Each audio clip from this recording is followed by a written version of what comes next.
이 시간 우리에게 주시는 성경 말씀, 하나님 말씀은 요한복음 20장 19절에서 29절까지입니다. 신약 183면, 184면에 있습니다. 요한복음 20장 19절에서 29절까지 제가 봉독하겠습니다.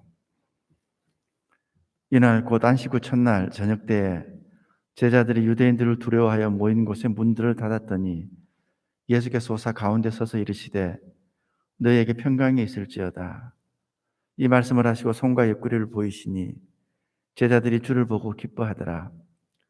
예수께서 또 이르시되 너희에게 평강이 있을지어다. 아버지께서 나를 보내신 것 같이 나도 너희를 보내노라.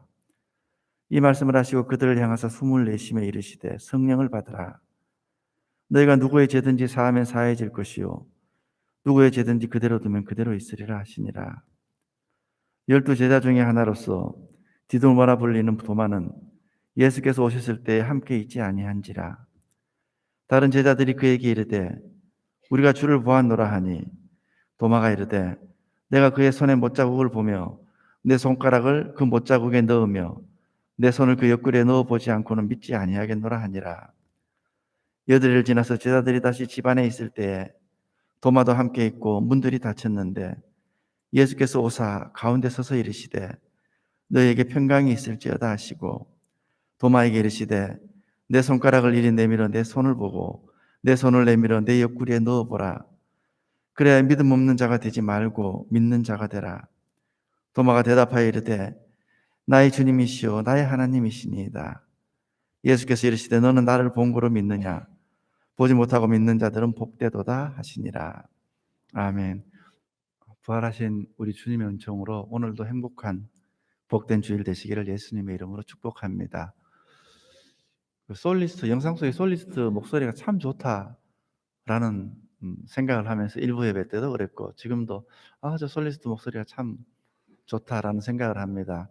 사람의 목소리가 가장 아름다운 악기라고 그렇게 이야기를 하죠. 지금 우리 지휘자로 와 있는 우리 김근 목사님 말에 의하면은 그 누구도 찬양을 잘할 수 있다고 합니다.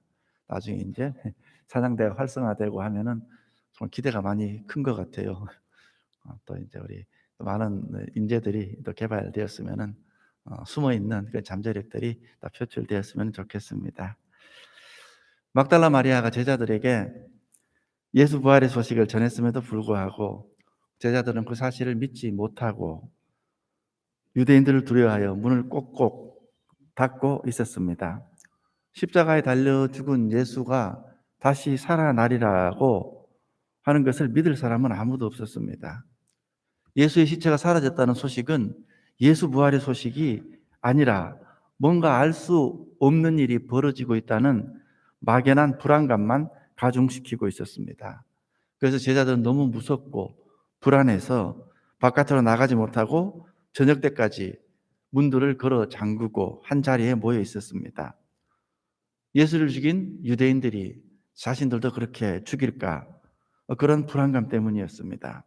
이들이 얼마나 불안해했는가는 모인 곳에 그 문들이 닫혀 있는, 잠겨 있는 상태를 보면 알 수가 있습니다.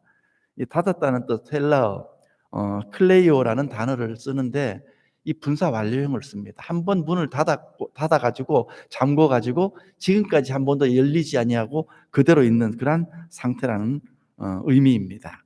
19절 전반부. 이날 곧 안식 후 첫날 저녁 때 제자들이 유대인들을 두려워하여 모인 곳에 문들을 닫았더니 우리 마음들도 마찬가지입니다. 너무나 큰 충격을 받으면은 불안한 상태가 지속되고 모든 것으로부터 우리 마음 문을 닫아버리는 것과 마찬가지입니다. 한번 마음 문을 닫게 되면은 모든 관계가 단절되고 현실을 제대로 인식하지 못하게 됩니다. 물론 제자들은 유대인들이 무서웠을 것입니다. 예수님을 잡아서 십자가에 매달아 죽인 유대교 지도자들이 그 제자들마저 잡아들여서 하나님 나라 운동, 예수 운동의 씨를 말리려 할 것이라는 것은 누구나 생각할 수 있는 그런 각본이었습니다. 제자들은 이런 실지 않은 외부의 위협 앞에 두려워 떨며 문을 걸어 잠그고 숨어 있었습니다. 이게 실지 않은 외부의 위협이었습니다. 그러나 제자들에게 평강이 없는 근본적인 이유는 더 근본적인 이유는 따로 있었습니다. 제자들은 예수님이 죽으심으로 모든 기대가 물거품이 되었다는 절망감에 빠져 있었고, 자신들도 자신의 스승 예수처럼 그렇게 죽을 수 있다는 사실에 두려웠습니다. 그렇게 두려워하는, 전전긍긍하는 그들 앞에 예수님께서 나타나셨습니다. 19절, 예수께서 오사 가운데 서서 이르시되 너에게 평강이 있을지어다. 그럼 평강이 있을지어다, 에이레네라는 헬라어를 쓰는데 보통 우리나라 말로 안녕하세요 뭐 그런 의미입니다. 그런데 이 평강이라는 단어가 한 번만 쓰인 것이 아니라 19절, 21절, 26절 세 번 쓰였습니다. 너에게 평강이 있을지어다. 이 말은 제자들의 지금 현재 상태가 불안과 두려운 마음으로 평정의 상태가 깨어져 있다는 것을 나타냅니다. 이 세 번이나 이 단어가 계속 반복되는 것은 예의상 묻는 평안이 아니라 결코 평안하지 못한 제자들에게 평안이 필요하고 그 평안을 예수님께서 직접 제자들에게 주시겠다는 뜻입니다. 여러분, 예수님이 주시는 평안은 세상이 주는 평화와 전혀 다른 평안입니다. 그것은 예수님의 현존으로부터, 예수님의 임재로부터 우리에게 흘러나오는 내적인 평화입니다. 예수님은 불충했던 제자들, 숨어서 벌벌 떨고 있다는 그러한 이유로 제자들을 비난하거나 판단하지 않았습니다. 우리 주님은 어느 누구에게도 죄책감을 심어주지 않습니다. 도망치고 배반하고 지금도 숨어서 벌벌 떨고 있지만은 제자들은 여전히 우리 주님께 사랑받는 존재들이었습니다. 우리도 두려울 때, 낙담할 때 마음의 문을 걸어 잠그고 실제로 뒷문을 걸어 잠그고 그 뒤에 숨습니다. 그러나 예수님께서는 그 문이 실제의 문이든 우리의 마음의 문이든 그 문을 지나서 열고 우리 각 사람에게 오십니다. 그리고 말씀하시기를 너희에게 평강이 있을지어다, 그렇게 말씀하십니다. 주님은 주님의 평강을 제자들에게 주기 위해서 가장 먼저 하신 일이 자신의 부활을 확신시킵니다. 부활의 확신이 있어야 참 평강이 오기 때문에 그렇습니다. 20절, 이 말씀을 하시고 손과 옆구리를 보이시니 제자들이 주를 보고 기뻐하더라. 예수님의 손과 옆구리에는 못자국, 창자국이 그대로 남아 있었습니다. 너무 놀라서 십자가에 달리신 예수였다는, 눈앞에 있는 분이 십자가에 달린 예수였다는 것을 알아보지 못하는 제자들에게 십자가 형별의 증거를 보여주신 것입니다. 고통의 증거이고 부활의 증거입니다. 이 증거 앞에서 제자들의 불신은 깨어졌고 평강과 기쁨으로 그들의 심령이 채워졌습니다. 여러분, 주님의 부활은 우리에게 참된 평강과 기쁨을 주게 되어 있습니다. 부활하신 예수님을 만난 제자들이 두려움을 떨쳐버리고 기쁨으로 채워진 것은 당연한 일입니다. 오늘 우리가 평강과 기쁨을 회복하는 일이 바로 여기에 있습니다. 외부의 위협은 항상 있습니다. 제자들에게 유대인들이 위협이 되었던 것처럼 오늘날 우리에게도 여전히 위협은 있습니다. 그 위협이 어떤 것이든 그것을 극복하더라도 새로운 위협은 돌아가면서 우리에게 다가섭니다. 실직, 코로나, 경제적인 어려움, 질병, 가족, 자녀 문제 등등 항상 새로운 문제가 돌아가며 우리를 위협합니다. 이런 위협 없이 살 수 있는 사람은 아무도 없습니다. 이런 세상에서 어떻게 우리가 평강을 지키고 기쁨을 누릴 수 있는 것인가? 성경은 바로 이 부활의 소망, 부활의 약속을 굳게 붙들 때만 그 평강이 가능하다고 우리에게 선포합니다. 이 소망이 없는 한 우리가 찾는 해결책은 다 진통제에 불과합니다. 한시적으로 통증만 완화시키는 임시 방편에 불과하다는 말씀입니다. 돈, 건강, 성공, 인기, 명예, 권력 다 우리들이 추구하는 것이고 좋은 것이지만은 계절이 바뀌듯 언젠가 사라지는 것들입니다. 그러나 부활의 소망은 그렇지 않습니다. 부활의 소망은 우리가 죽을 때까지 가지고 가야 하는 것입니다. 참되고 영원하고 사라지지 않는 소망입니다. 부활하신 주님은 제자들에게 이 소망을 주심으로 그들을 참된 평강과 기쁨으로 인도하셨습니다. 주일 새벽에 막달라 마리아를 비롯한 제자들이 무덤이 비은 것을 보았고, 그 중에 일부는 부활하신 예수님을 직접 만났고 그들이 전해준 이야기를 들었습니다. 만약 제자들이 이 첫 증인들의 말을 믿었다면 이 주님이 부활하신 첫날 저녁은 두려움에 사로잡혀 문을 잠그고 떨고 있을 것이 아니라 부활하신 주님을 만날 흥분에 주님을 기다리고 있어 흥분 속에서 주님을 기다리고 있어야 마땅할 것입니다. 그런데 제자들은 그렇지 못했습니다. 두려움에 사로잡혀 있었습니다. 그 이유를 20장 9절이 설명해 줍니다. 20장 9절. 그들은 성경에 그가 죽은 자 가운데서 다시 살아나야 하리라 하신 말씀을 아직 알지 못하더라. 믿지 못하는 것은 둘째고 알지도 못했다 그랬습니다. 예수님이 이미 세 차례나 제자들에게 당신의 부활을 자세히 일러주셨지만은 제자들은 깨닫지도 믿지도 못했습니다. 여기서 우리는 제자들이 정말 두려워하고 있었던 근본적인 이유를 발견합니다. 외적으로는 유대인들의 위협이 있었지만은 내적으로는 주님의 말씀을 듣고 믿고 깨닫지 못하는 불신앙 때문이었습니다. 근본적인 원인은 불신앙입니다. 제자들은 부활하신 주님으로 인해 당연히 누렸어야 할 평강과 감사와 감격을 지금 누리지 못하고 있었습니다. 예수님은 그런 제자들에게 오셔서 그들이 누렸어야 마땅할 평강을 주시겠다고 지금 약속하십니다. 21절 예수께서 또 이르시되 너희에게 평강이 있을지어다. 공포와 불안에 떨고 있는 제자들에게 주님이 주시는 메시지는 바로 이 평화의 소식, 에이레네, 구약으로 말한다면 하나님 주시는 평강, 샬롬입니다. 제자들은 부활의 주님을 만나기 전까지는 두려움에서 헤어나올 수가 없었습니다. 아무런 소망이 없었습니다. 여러분, 두려움을 여러분을 마주할 때에 두려움에서 헤어나올 수 있는 길은 오직 주님의 은혜뿐입니다. 제자들은 주님을 만나기 전까지는 오직 슬픔과 두려움이었습니다. 그러나 그들이 부활한 주님을 만났을 때 기쁨이 그들의 마음을 지배했습니다. 평강이 그들의 심령에서 흘러 넘쳤습니다. 사망 권세를 이기신 예수 그리스도는 우리들에게 참된 평강을 주십니다. 이 평강은 세상이 주는 평강이 아니라 하늘로부터 오는 평강입니다. 이렇게 평강과 기쁨을 회복한 공동체라야 비로소 사명을 감당할 수 있습니다. 여러분, 주님께서 주시는 사명을 정말 우리가 감당하기 위해서는 우리 가운데에 평강과 기쁨이 정서의 주류를 이루어야 됩니다. 부활의 주님을 만나서 두려움을 극복하고 평강과 기쁨을 회복한 제자들에게 주님이 무엇을 주시나요? 21절 후반부입니다. 사명을 주십니다. 읽어보면은 예수께서 또 이르시되 너희에게 평강이 있을지어다. 아버지께서 나를 보내신 것 같이 나도 너희를 보내노라. 평강과 기쁨으로 영적 건강을 회복한 제자야 사명을 감당할 수 있게 됩니다. 그래서 주님은 이들을 사명의 자리로 보내십니다.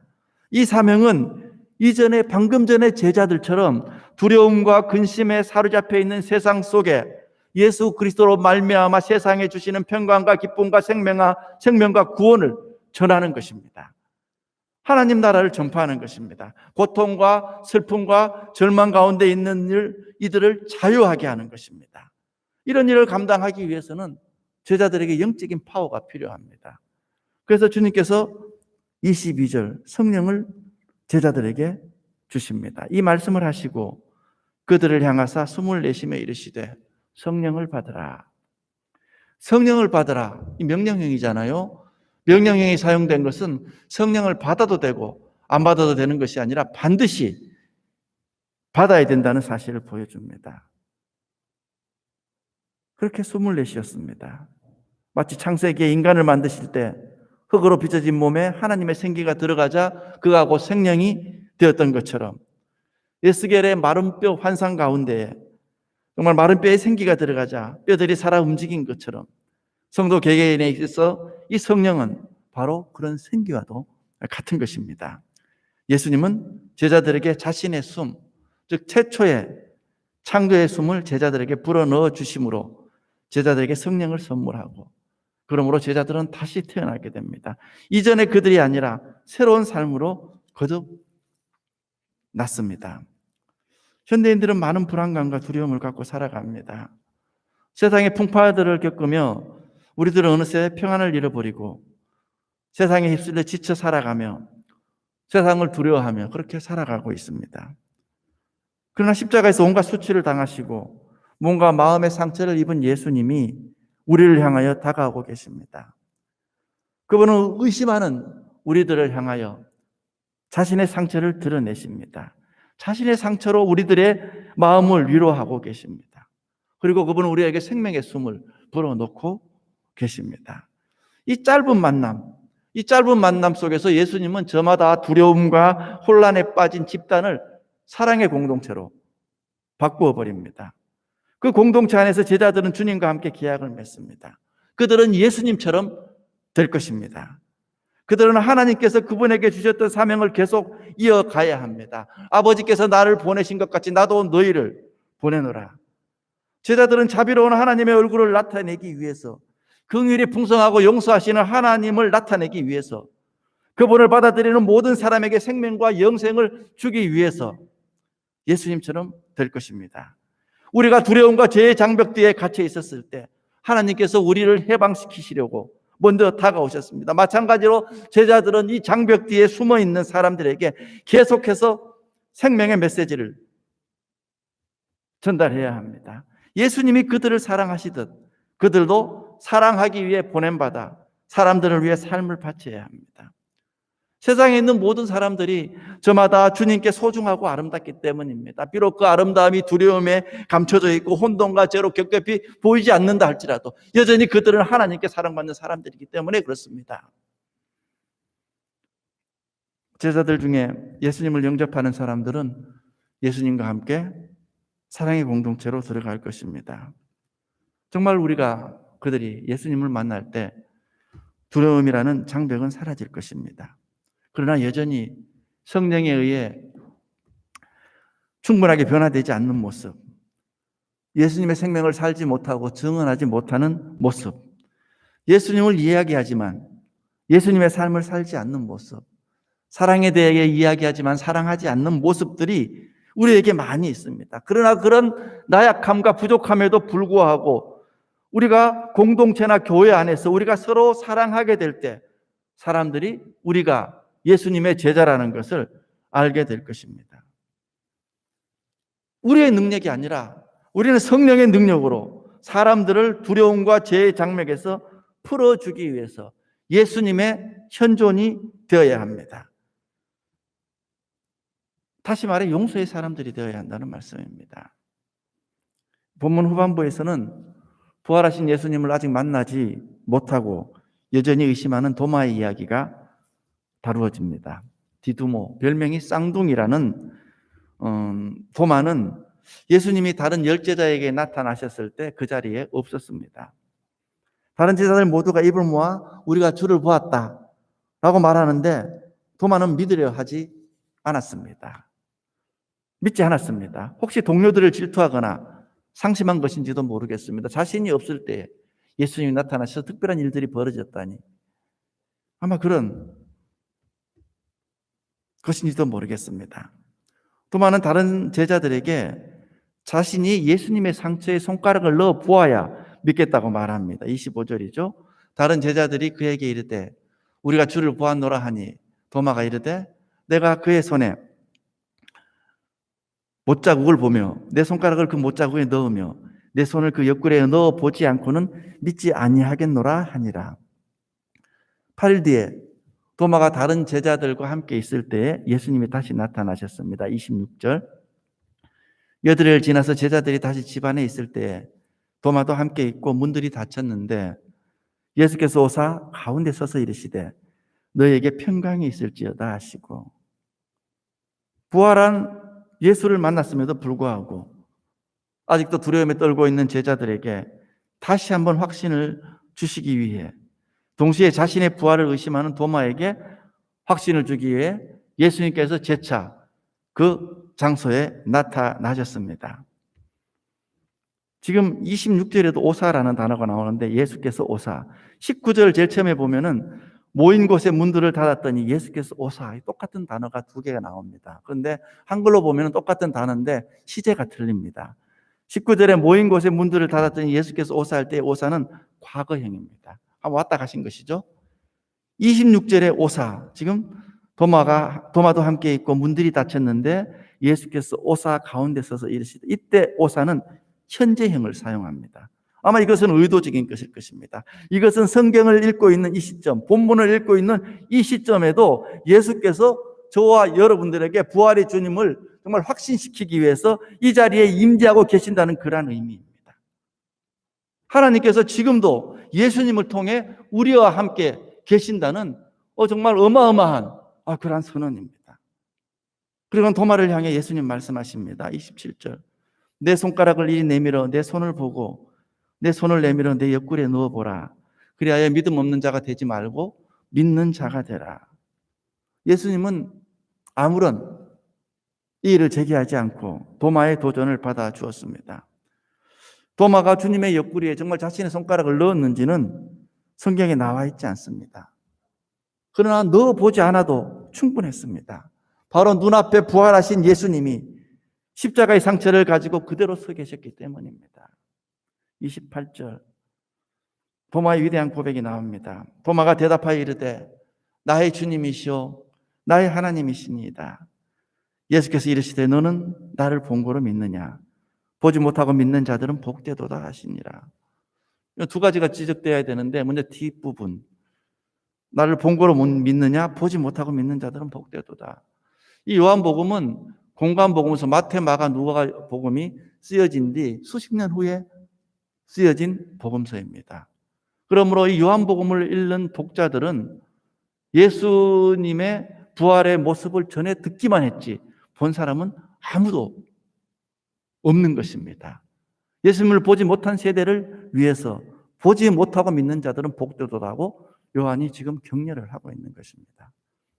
첫 번째 문장, 더 중요한 것. 도마가 고백합니다. 나의 주님이시오 나의 하나님이시니이다. 십자가의 상흔을 보는 것이 허락된 한 제자에 의해서 우리가 엄청난 신앙 고백을 듣고 있습니다. 나의 주님, 나의 하나님. 내가 예수님을 주라고 고백하는 데는 여러분 그냥 우리가 주라고 하는 것이 아니라 엄청난 의미가 담겨 있습니다. 이 고백은 예수님으로 하여금 이제 내 인생을 내가 주장하는 것이 아니라 당신이 주장할 수 있도록 전적으로 위탁합니다. 저를 주장하여 주십시오. 저는 이제 없습니다. 다른 의미입니다.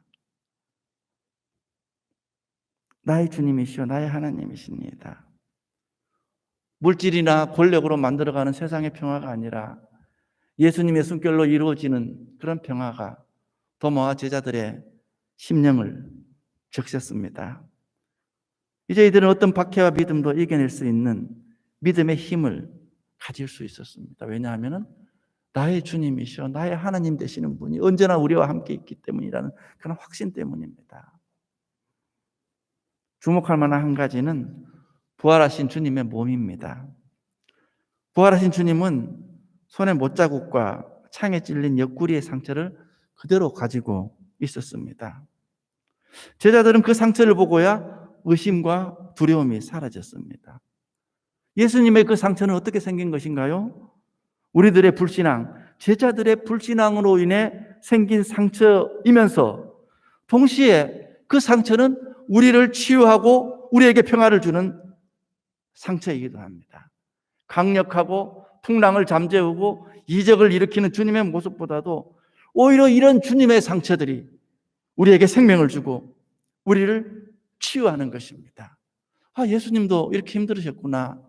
예수님도 이렇게 고통받았구나. 예수님도 이렇게 절망하셨구나. 예수님도 이렇게 안절부절하지 못했구나. 예수님도 이렇게 아파했구나. 이런 것들이 우리에게 오히려 위로를 주고 우리에게 생명을 주고 우리를 치유하는 것입니다. 이게 기독교의 신비입니다. 예수님은 토마를 통해서 그분의 상처뿐만 아니라 다른 사람들과 우리 자신 안에 있는 상처들을 만지라고 우리 각 사람을 초대합니다. 우리의 상처들은 우리가 피난하는 그런 표적이 아니라 저와 여러분들이 가지고 있는 상처들은 우리들이 좀 밟고 일어서는 그러한 것이 아니라 오히려 우리의 상처들은 우리가 서로 필요하다는 것을 나타내 보여주는 것입니다. 상처받고 용서하시는 예수님의 상처를 보며 우리의 상처들이 치유되는 것처럼 우리가 주고받는 상처들 가운데서도 우리는 그 상처로 인해 서로 용서하고 서로를 긍휼히 여길 수 있을 것입니다. 닫혀진 가슴을 열고 여러분 예수님의 숨결을 받으시기 바랍니다. 그리고 도마처럼 나의 주님, 나의 하나님이라는 고백을 정령하게 되는 저와 여러분이 되시기를 예수님의 이름으로 축복합니다. 기도하겠습니다. 하나님 감사합니다. 저희들 수년, 수십 년 동안 신앙생활을 하고 있지만은 조그만 어려움이 닥치고 조그만 당혹스러운 일이 다가오면은 제자들처럼 문을 걸어 잠그고 두려워 떨고 있는 것이 저의 모습입니다. 저희들 수십 년간 신앙생활을 하고 있지만 도마처럼 내가 그 상처에 손가락을 넣어보지 아니하고 내가 믿지 않겠노라 그런 완악한 고집을 피울 때도 참 많이 있습니다. 그럴 때마다 우리 부활하신 주님께서 상흔을 가지고 그 상처를 가지시고 우리에게 다가오시어 제자들에게 그러셨던 것처럼 참 평강과 기쁨으로 저희들을 치유하여 주시고 저희들을 회복시켜 주시옵소서. 예수님의 이름으로 기도하옵나이다. 아멘.